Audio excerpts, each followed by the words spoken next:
Ndidzabwezera chiyani Yehova pazimene mandichitira inetu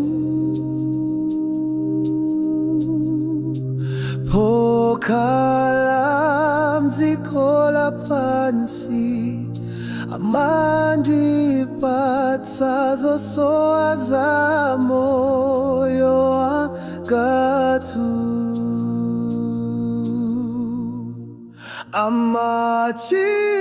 amachitira ine chifundo nasangalatsa ine amachitira ine chifundo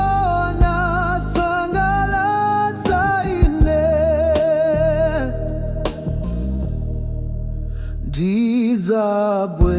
ndidzabwezera chiyani Yehova pazimene mandichitira inetu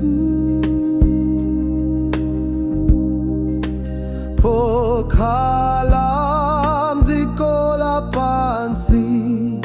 amandipatsa zosowa za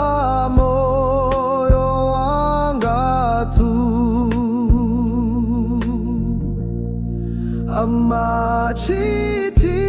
amachitira ine chifundo